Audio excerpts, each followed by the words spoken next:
The Galactic Security Council chamber hummed with tension as delegates from 17 species filed in, their translators buzzing with confused whispers. Emergency sessions were rare. The last one had been called when the Vraxians had accidentally weaponized a moon. Ambassador Tloxin, a tall Medusan with chromatophores flashing amber with concern, slithered to the central dais. This emergency session is now in order. The chair recognizes Admiral Krill of Tactical Operations. Admiral Krill, a stocky Praxian with metallic scales that caught the light as he moved, approached the central projector. His forearms were stiffly positioned in what most species recognized as extreme discomfort. Esteemed delegates, Krill began, mandibles clicking nervously. Today we're implementing a critical new combat protocol across all Allied fleets. He gestured with his upper right arm and a holographic alert symbol materialized above the central table, a pulsing red icon shaped vaguely like a human silhouette with a slash through what appeared to be a mouth. What precisely am I looking at? Asked Delegate Vorzak of the Tarian Collective, adjusting his ocular enhancers. Some new communication disruption warning. Not exactly, Krill replied, his scales shifting to a defensive blue-green. This is the new human silence alert. The chamber erupted in confused chatter. You mean when their communication systems fail? Asked Representative Nix of the Pleiades Concordat, antenna twitching quizzically. No, Krill said firmly. When humans themselves stop talking during combat. Jack Martinez, the human liaison to the council, slouched in his seat trying to appear as small as possible, a difficult feat for a 2-meter-tall former Marine. Preposterous, bellowed Ambassador Drac of the Orion League. We're implementing a galaxy-wide alert for when a species simply becomes quiet. Krill's scales flashed a defensive crimson. Yes, and those who have served alongside humans in combat understand precisely why. Martinez winced as every eye, ocular cluster and sensory apparatus in the chamber swiveled toward him. Perhaps, suggested Tloxin diplomatically, chromatophores now pulsing a calming blue, our human representative could elaborate. Martinez straightened reluctantly. Look, it's not that complicated. We humans, we tend to, talk a lot during combat. Jokes, insults, status updates, pointless observations, incessant chatter, interrupted Delegate Zoran of the Silicon Consciousness, their metallic voice somehow conveying exasperation despite its monotone. During our joint exercises I counted 14 unnecessary vocalizations from a human gunner during a 3-minute skirmish, none of which contained tactical information. Exactly, Martinez nodded. So when we suddenly go quiet, it means you're about to do something extraordinarily dangerous, doesn't it? Finished Admiral Krill. Martinez shrugged. Or extraordinarily effective, sometimes both. I still don't understand, Vorzak insisted, tail swishing in agitation. Why would cessation of unnecessary communication warrant an emergency protocol? Admiral Krill's scales paled to an almost white hue. Because, esteemed delegate, when humans stop talking in combat, it has preceded some of the most catastrophic or miraculous, depending on your perspective, events in recent galactic history. The holographic display shifted to show battle footage from a dozen different engagements. In each one, human communication abruptly ceased shortly before something spectacular happened. Perhaps, Krill suggested, we should review the data that led to this protocol's creation. Martinez sank lower in his chair. It was going to be a long meeting. The holographic display in the council chamber shifted, showing footage from a border patrol vessel, the GFS Intrepid, recorded 3 standard years earlier. The first documented case, Admiral Krill explained, involved Commander Ellie Reynolds of the Earth Space Force. The footage showed a human woman with short auburn hair and a perpetual half-smile lounging in the captain's chair of a modest patrol vessel. Around her, a mixed crew of humans and aliens monitored their stations with the relaxed demeanor of a routine shift. Reynolds had a reputation, Martinez added. She never shut up during operations. Her crew called it combat commentary. The recording began playing audio, and that, my friends, is why you never challenge a Tarian to a drinking contest unless you have at least 3 spare livers, Reynolds was saying, spinning lazily in her chair while her Draxian navigator snorted in amusement. Oh, speaking of poor life choices, we're approaching the Kresh Nebula. Torix, how's our sensor array looking today? Still glitchy after that ion storm. Functional within acceptable parameters, Commander, replied the Medusan at the sensor station, chromatophores pulsing with mild annoyance. Acceptable parameters, that's military speak for barely working, but I don't want to fill out the repair requisition forms. I get it. Reynolds laughed. Hey, did I ever tell you all about the time my Academy squad tried to? The sensor officer interrupted. Commander, detecting anomalous readings at bearing 047 Mark 23. Probably just more nebula interference. Remember last month when we spent 3 hours chasing what turned out to be a particularly reflective piece of space junk? Good times. Anyway, as I was saying about the Academy, multiple contacts, energy signatures consistent with Razak-class raiders, the Medusan skin was now flashing urgent patterns of red and orange. On screen, 3 sleek, predatory vessels emerged from the nebula's edge, weapons already charging. Well, shit, Reynolds said, straightening in her chair. Shields up, battle stations. Torix, get me tactical. Vren, evasive pattern delta. Suck, warm up the main batteries. The bridge erupted into activity as the crew responded to her commands. The raiders opened fire, the first volley glancing off the patrol ship's shields. That the best you got? My grandmother throws harder punches, Reynolds quipped as she studied the tactical display. Torix, what are we looking at here? 3 Razak-class vessels heavily modified. Shield configurations suggest Orion cartel upgrades. We are outgunned 3-1. Wouldn't be any fun otherwise. Reynolds grinned. Vren, keep us moving, don't give them a stationary target. Suck, focus fire on the lead vessel's port nacelle, they've got a fluctuation in their shield harmonics. As the battle continued, Reynolds maintained a steady stream of commentary. Nice shooting, Suck, you see that, people? That's why we run those targeting drills that everyone complains about. Vren, sharp turned to starboard. Now, made him overshoot. Amateur hour out here today, folks. The Intrepid was holding its own, but barely. A particularly heavy barrage rocked the ship, causing several consoles to spark. Shields at 37%, Commander, reported the operations officer, a nervous-looking Centaurian. Could be worse. Remember that time on Proxima Station when Reynolds stopped mid-sentence, her eyes fixed on the tactical display. The bridge crew exchanged worried glances as seconds of silence stretched out. Commander, the navigator ventured cautiously. Reynolds said nothing, her expression suddenly intense, calculating. Her fingers danced over her console in utter silence. The Medusan sensor officer's chromatophores paled to almost white. Commander Reynolds appears to be quiet, he said, his translator, unable to fully convey the alarm in his biochemical signals. The Centaurian operations officer actually whimpered. Initiating emergency protocol, the Draxian navigator announced. Suddenly all business, all non-essential systems to stand by, brace for unconventional maneuvers. The alien crew members were strapping themselves into their stations with grim determination while the human crew members looked excited. 3 minutes of complete silence from Reynolds followed as she worked at her console. Then finally, Torix, I need a pinpoint scan of the nebula composition at these coordinates. Pselk, reconfigure the forward deflector to emit a polarized tetryon pulse. Vren, plot a course directly between the 2 flanking raiders, full impulse on my mark. But Commander, at that proximity, their crossfire would, just do it. The footage showed the Intrepid suddenly accelerating toward what appeared to be certain doom, threading the needle between 2 raider vessels while firing a strange pulse into the nebula. For a moment, nothing happened.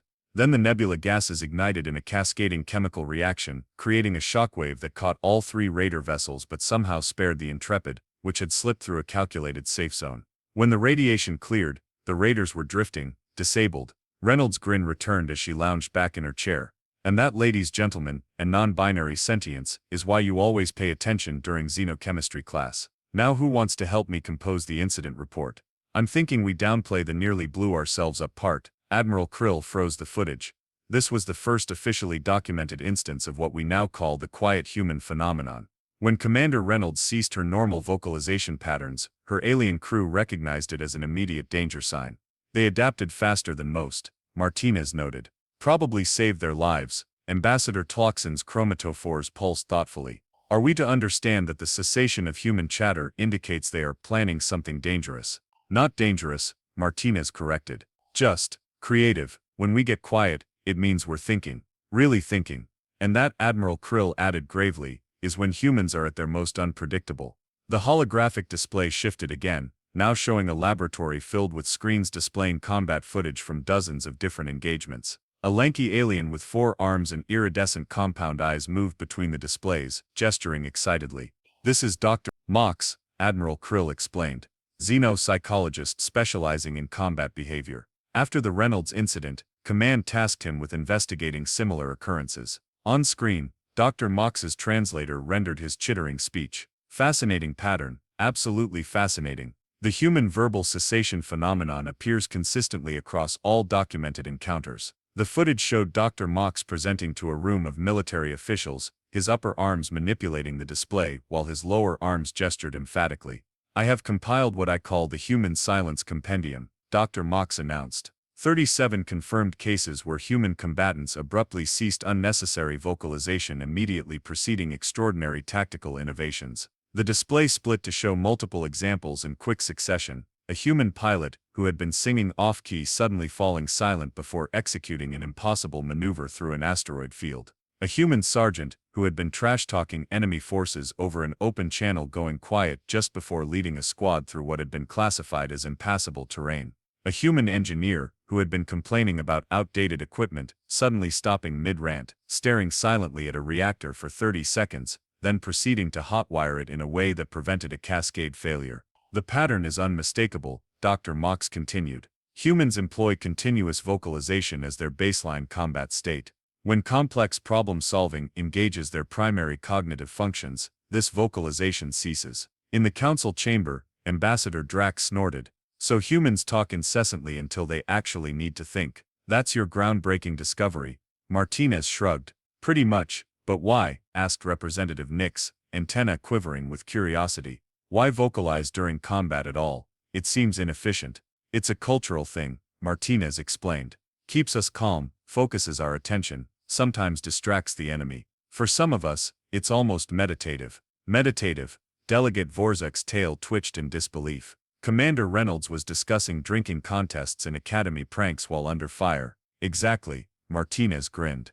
Kept her relaxed. When humans get too serious, too focused. He made an explosive gesture with his hands. The holographic display returned to Dr. Mox, who was now excitedly showing brain scans. When the human brain abruptly shifts all resources from social vocalization to problem solving, they enter what I term hyperfocus state. In this condition, they demonstrate remarkable cognitive leaps, often connecting seemingly unrelated tactical elements into novel solutions. The footage showed Dr. Mox interviewing a young human lieutenant. So you were joking about the enemy ships right up until you weren't? Dr. Mox asked. The lieutenant nodded. I mean, yeah, I was giving them hell over the comms, standard stuff. Then I noticed this weird harmonic in their shield frequency, and I needed to think. And that's when you reconfigured your ship's tractor beam into what your report describes as, and I quote, a sort of reverse polarity shield ripper. That's what the engineers called it afterward, the lieutenant shrugged. I just thought of it as that thing that might work if I tweak this and reroute that. Dr. Mox's compound eyes somehow managed to convey astonishment. You invented a new weapons system in approximately 20 seconds of silence. I wouldn't call it inventing, more like improvising. Look, it either would work or we'd all be dead. So, the lieutenant trailed off with another shrug. The holographic display showed more interviews with human combatants, all describing similar experiences, moments of sudden clarity following silence, intuitive leaps that bypassed normal problem-solving methods, solutions that seemed to emerge fully formed in moments of crisis. Most fascinating, Dr. Mox concluded in the footage, is that human crewmates recognize this silence as significant, while non-human crew members typically fail to note its importance, often with catastrophic results. The display showed a split screen of several incidents, alien crew members expressing confusion when their human commanders fell silent, followed by panic when unexpected maneuvers suddenly occurred.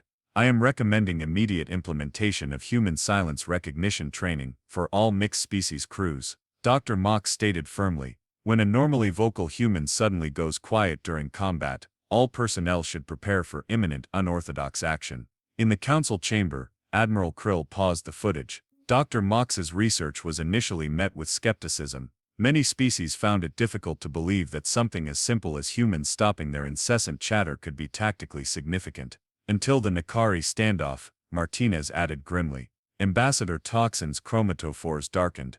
Yes, the Nakari standoff. The mood in the chamber shifted palpably, several delegates shifting uncomfortably in their seats. For those delegates who may be unfamiliar, Admiral Krill said, his scales rippling with what appeared to be a mixture of respect and unease. The Nakari standoff provides the most compelling evidence for the protocol we're implementing today. The holographic display shifted once more, showing a remote space station surrounded by hostile vessels. The holographic display zoomed in on Nakari Station, a sprawling, wheel-shaped outpost positioned at the edge of contested space. 7 hostile cruisers surrounded it, weapons trained on the station's critical systems. The Nakari standoff occurred 14 months ago, Admiral Krill explained. A Vraxian separatist fleet surrounded our research outpost, demanding technology we were developing there. The station's regular security detail had been recalled for a training exercise, leaving only a skeleton crew. The display shifted to show the station's command center,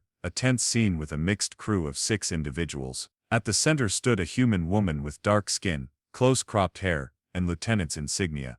Lieutenant Zoe Harper, Martinez said with unmistakable pride. She was the highest-ranking officer left on station, a tactical officer who'd been assigned there just 3 weeks earlier. The recording began playing. Vraxian vessels holding position at 30,000 kilometers, reported a nervous Taurian at the sensor station. All 7 ships have weapons locked on us. 7 ships for 1 research station, Harper remarked, leaning casually against a console. I'm almost flattered. Open a channel. The main view screen flickered to show a Vraxian commander, scales gleaming with aggressive red patterns, jaw extended in the traditional posture of dominance. I am Commander Vexthor of the Vraxian Liberation Front. You will surrender the prototype phase shift technology and all related research materials, or we will reduce your station to atoms. Lieutenant Harper grinned. Good morning to you too, Commander. Beautiful scales. That crimson pattern really brings out the murderous gleam in your eyes. I'm Lieutenant Harper, and I'm afraid I can't let you have our toys. The Vraxian's jaw extended further in surprise. You are joking. You have no defensive capabilities, no reinforcements within range. Surrender now or die. Both options sound kinda boring, Harper drawled. How about a third option where you realize you've made a terrible mistake and leave before things get embarrassing for you? Behind her, the station crew exchanged worried glances. The Taurian sensor officer's hooves clicked nervously against the deck. You have 1 hour to prepare the technology for transfer, the Vraxian commander hissed. After that we open fire. 1 hour? That's generous. Hey, while you're waiting, want to hear about this bar on Alpha Centauri, where they serve these drinks that change flavor as they warm up? Wildest thing starts off tasting like Terran whiskey and ends up like Andorian brandy. Heck of a hangover though. Speaking of which, this one time at the academy, the Vraxian commander cut the transmission with a disgusted gesture. Lieutenant, the Centaurian communications officer said carefully, was antagonizing the heavily armed separatist fleet. Wise? Probably not, Harper admitted cheerfully. But it got us information. Did you notice how his scales flared when I mentioned the phase shift tech? He knows exactly what it is and what it does. That's bad news. Station status, shields at maximum, but they won't withstand concentrated fire from 7 cruisers. Weapons systems are minimal, point defense only. Communications are being jammed except for short-range transmissions. And the nearest reinforcements? Harper asked, still maintaining her casual demeanor. 6 hours at maximum warp. We cannot hold out that long, Lieutenant. Ye have little faith, Harper chuckled. Remind me what research modules are currently attached to the station. The Medusian science officer's chromatophores pulsed with confusion. Standard array, astrophysics, xenobiology, materials science, and the experimental propulsion lab with the phase shift prototype. Perfect. And the prototype? It's designed to shift matter partially out of normal spacetime, right? Create a bubble of altered physics. In theory, yes, but it's highly experimental, power-intensive, and completely untested on anything larger than a probe. If you're suggesting, I'm not suggesting anything yet, Harper interrupted, pacing now, just thinking out loud. What would happen if we modified the prototype to create a phase shift bubble around the entire station? Impossible, the science officer stated flatly. The power requirements alone would, but theoretically, Harper pressed, if we could power it, what would happen? Theoretically, the station would partially shift out of normal spacetime. We'd be semi-corporeal. Energy weapons might pass through us, but the strain on the structure would be catastrophic. And what if we then immediately shifted back, right as the weapon's fire was passing through us? The science officer's chromatophores flashed with alarm. The energy discharge would, we couldn't possibly. The timing would have to be precise to the microsecond. Harper nodded, still pacing. What if we didn't shift the whole station, just create a bubble that could be moved? A directed phase shift. That's not what the prototype was designed for. But could it work? Harper pressed, her earlier joviality now completely absent. The alien crew members exchanged worried glances, suddenly noticing the change in their human commander's demeanor. The Taurian sensor officer's ears flattened against his skull. "The human has gone quiet," he whispered to the Centaurian beside him. "This is not good." For the next 43 minutes, the recording showed Lieutenant Harper working in near-complete silence, occasionally asking brief, precise questions about power systems, structural integrity fields, and the theoretical principles behind the phase shift technology. The alien crew grew increasingly uneasy, as her silence stretched on, following her instructions with mounting trepidation. When Commander Vexthor reappeared on the view screen, his scales were pulsing with anticipation. "Your time is up, Lieutenant. Prepare to transfer the technology or face destruction." Harper looked up from her console, a dangerous smile spreading across her face. The recording captured her next words clearly. "You know what, Commander? I think we're ready for that demonstration now." What followed was almost too fast for the Council Chamber's holographic system to render clearly. The station's experimental propulsion lab generated a phase shift bubble that Harper somehow directed at the lead Vraxian vessel. The bubble enveloped the ship for precisely 2.7 seconds, just long enough for the cruiser to partially shift out of normal spacetime. Then, as the bubble collapsed and the cruiser rematerialized, it partially merged with the vacuum of space itself, creating a catastrophic structural failure. The lead ship didn't so much explode as unravel. The recording showed the remaining Vraxian ships frantically powering up their engines, trying to withdraw, but Harper had already redirected the phase shift bubble. One by one, 3 more vessels suffered similar fates before the remaining 3 managed to jump to FTL. In the command center, Harper slumped against her console, suddenly looking exhausted. Her easy smile returned as she glanced at her stunned crew. "So, anybody else really need a drink right now, or is that just me?" Admiral Krill froze the footage. 4 Vraxian warships neutralized, a classified research station saved, all without firing a single conventional weapon. His scales shifted to a deep blue, and it all began when Lieutenant Harper stopped talking. "The Nakari incident changed everything," Martinez added. "Before that, the quiet human phenomenon was considered an interesting psychological curiosity. After Nakari, it became classified as a tactical indicator of the highest order." Ambassador Talsing's chromatophores pulsed with a mix of colors that suggested both admiration and alarm. One must wonder if a junior lieutenant with minimal resources could achieve such results during a period of silence. "Exactly," Admiral Krill nodded grimly. "Now imagine a battleship captain, or worse, a human special forces team." A shudder seemed to pass through the alien delegates. The holographic display shifted to show a military testing facility. Various alien species in uniform were gathered around a central console, monitoring a simulated combat scenario. Following the Nakari incident, Admiral Krill explained, the Council authorized immediate development and implementation of what we now call the Human Silence Alert Protocol. On screen, a gruff Praxian officer addressed the assembled personnel. "The alert triggers when human vocal patterns cease for more than 7 seconds during active combat operations. Sensor suites have been calibrated to monitor human vital signs, vocal emissions, and combat telemetry." The footage showed various testing scenarios, simulated bridge crews with human officers,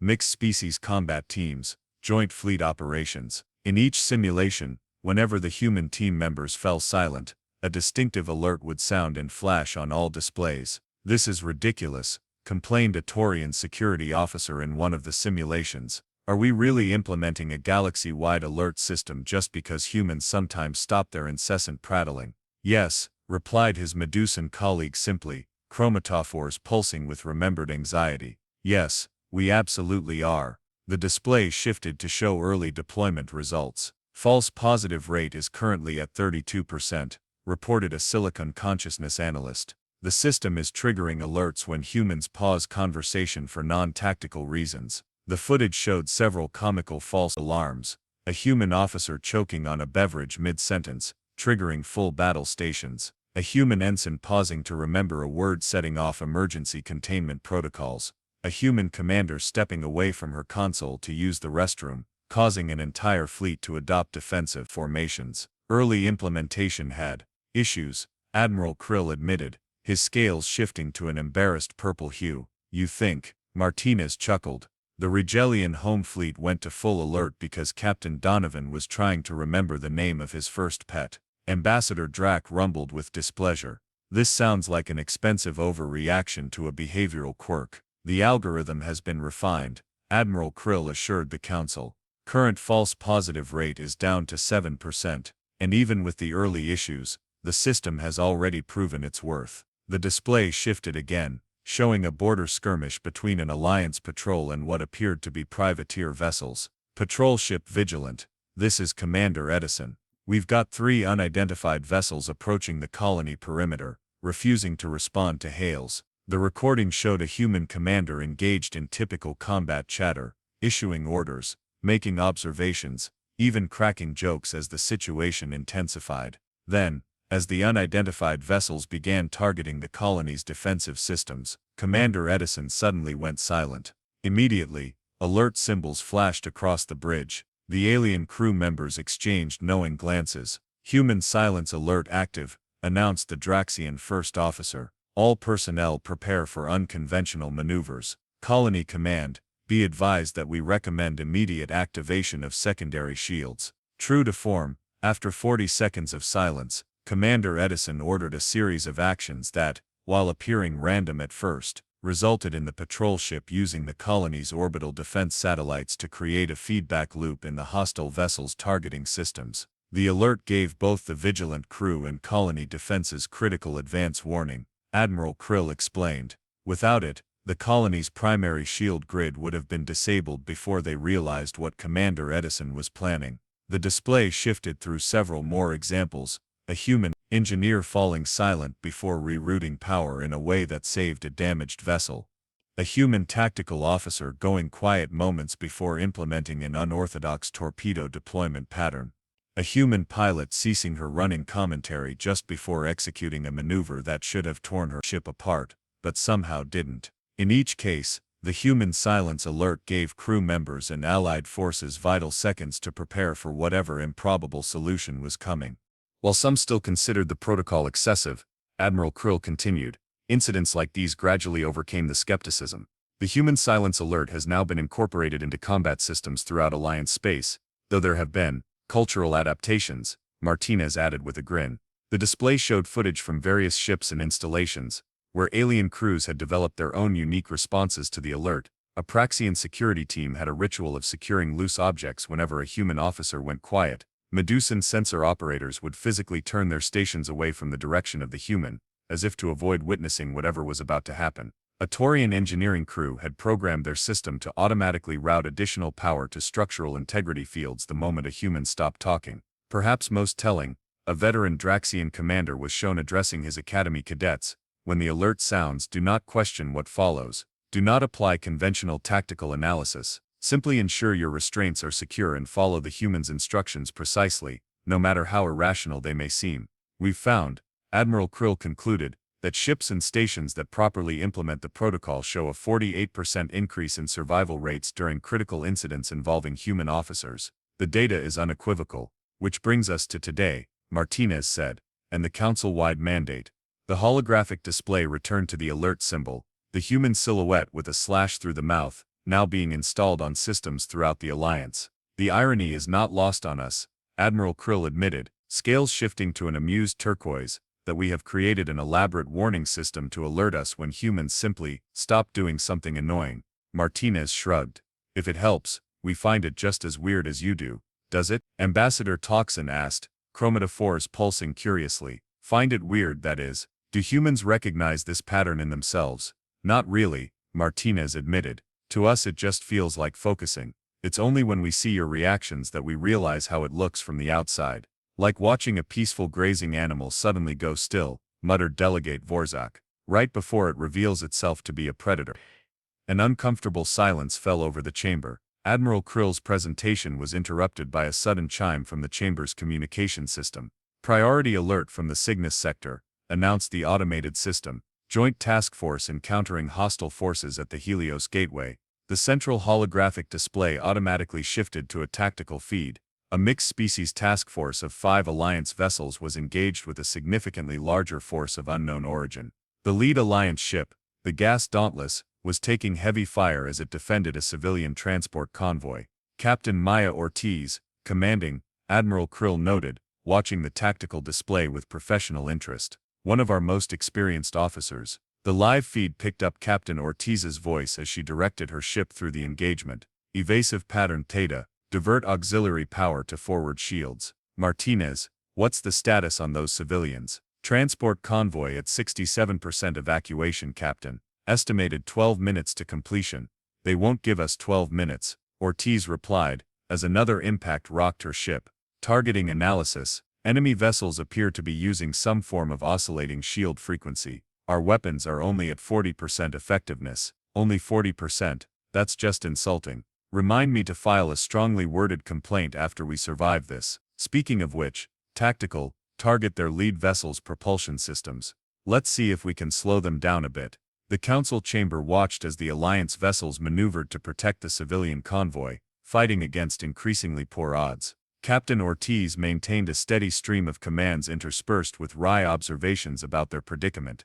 This reminds me of that bar fight on Proxima 4, outnumbered, outgunned and trapped against a wall, though at least there I had a broken bottle. Helm, bring us about to bearing 047. Tactical, prepare to fire on my mark. Several tense minutes passed as the situation deteriorated. 2 Alliance vessels were showing significant damage, and the enemy force was pressing their advantage, clearly attempting to break through to the civilian transports. Captain, reported the Dauntless's tactical officer, enemy vessels are changing formation. They appear to be preparing for a concentrated assault on the convoy's escape vector. Shields down to 23%, added another officer. Hull breaches on decks 7 through 9. Engineering reports warp drive is offline. A third voice chimed in. Estimated repair time, 20 minutes. Captain Ortiz, who had been issuing a continuous stream of orders, observations and the occasional inappropriate joke, suddenly fell silent. The camera showed her staring intently at the tactical display, eyes narrowed in concentration. 1 second passed, 2, 3. Throughout the council chamber, delegates leaned forward, suddenly tense. 4 seconds, 5, 6. On screen, the bridge crew of the Dauntless exchanged knowing glances. A Medusan science officer's chromatophores flashed a rapid warning pattern. 7 seconds, and then it happened. Throughout all 5 Alliance vessels, alert symbols flashed in urgent synchronization. The distinctive tone of the human silence alert echoed not only on the bridges of the engaged ships, but also in the council chamber itself, where the emergency broadcast had triggered their own recently installed system. Human silence alert active, announced the first officer of the Dauntless, a veteran Draxian. All personnel, initiate Protocol Omega. Alert Convoy Command, prepare for unconventional maneuvers. All ships in formation, acknowledge. One by one, the other vessels acknowledged. The alien crew members were already securing equipment, reinforcing critical systems, and preparing for whatever was coming. Captain, the first officer prompted gently after 30 seconds of continued silence. Captain Ortiz blinked, then turned to her crew with an unsettlingly calm smile. Right, here's what we're going to do. Engineering, I need you to overload our warp coils controlled detonation, but make it look catastrophic. Tactical, reconfigure our sensor array to emit a tachyon pulse modulated to these exact specifications. Communications, prepare to transmit our shield harmonics to the enemy fleet. A beat of stunned silence. You want us to give them our shield frequencies? The tactical officer asked carefully. Exactly, Ortiz nodded. And then I want all ships to adjust their positions according to these coordinates. She sent data to each station. On my mark, the Dauntless will appear to suffer a catastrophic warp core breach. Simultaneously, we'll transmit the shield frequencies along with the tachyon pulse. The first officer studied the plan, mandibles clicking thoughtfully. They'll think we're desperately attempting to take them with us. They'll raise their shields to maximum, and when they do, Ortiz continued, their shield harmonics will interact with the tachyon pulse, creating a subspace feedback loop that will temporarily synchronize all their shields to a single frequency, finished the science officer, chromatophores pulsing with sudden understanding, making them vulnerable to a perfectly timed concentrated assault, the tactical officer added, mandibles spreading in the Draxian expression of admiration. Precisely, Ortiz grinned. We'll have exactly 2.7 seconds to hit every ship in their fleet with our full arsenal. The first officer's mandibles clicked rapidly, a Draxian chuckle. And of course we aren't actually destroying our warp core. Of course not, Ortiz replied. We need that. We're just making it look good. What followed was a masterclass in coordinated deception. The Dauntless appeared to suffer catastrophic damage, venting plasma and debris as its warp core seemingly began to breach. The enemy fleet, detecting the imminent explosion, raised their shields to maximum exactly as Ortiz had predicted. The tachyon pulse hidden within the Dauntless's shield frequency transmission created exactly the subspace feedback loop Ortiz had described. For precisely 2.7 seconds, every enemy vessel's shields synchronized to a single frequency. The Alliance task force struck with perfect timing. 5 ships firing simultaneously, every weapon precisely calibrated to exploit the momentary vulnerability. When the barrage ended, 11 of the 14 enemy vessels were disabled or destroyed. The remaining 3, clearly shaken by the sudden reversal, broke formation and fled. In the council chamber, a stunned silence fell as the tactical feed showed the Alliance ships regrouping to protect the now safely evacuating civilian convoy. "And that," Admiral Krill said finally, his scales a deep respectful blue, "is why we need this alert system." Martinez nodded, a hint of pride in his expression. Captain Ortiz had never encountered that specific shield technology before. She'd never planned or trained for that exact scenario. She just figured it out, in about 40 seconds of quiet thinking. Indeed, Ambassador Tullochson observed chromatophores pulsing thoughtfully. One wonders what other solutions reside in the silent moments of human cognition. That, Admiral Krill replied, is precisely what keeps many of us awake at night. The central display returned to the human silence alert symbol, now officially implemented across all council systems. "The protocol is actually quite simple," Admiral Krill concluded. "When the alert sounds, secure your station, follow the human's instructions, and prepare for something improbable. And perhaps," Ambassador Tullochson added, chromatophores shifting to an amused pattern, "be grateful that humans are so rarely quiet." Martinez laughed. "Trust me, Ambassador, we're working on it." But everyone in the chamber knew it wasn't true. As long as humans remained their chatty, unpredictable selves, the galaxy would continue to rely on that most peculiar of warning systems, the moment when the talking stopped. And somewhere in deep space, aboard the Dauntless, Captain Maya Ortiz was already regaling her crew with an embellished account of their recent victory, complete with sound effects and character voices. Her silence once again replaced by the familiar human chatter that signaled all was well, at least until the next crisis required a momentary pause in humanity's ongoing conversation with the universe.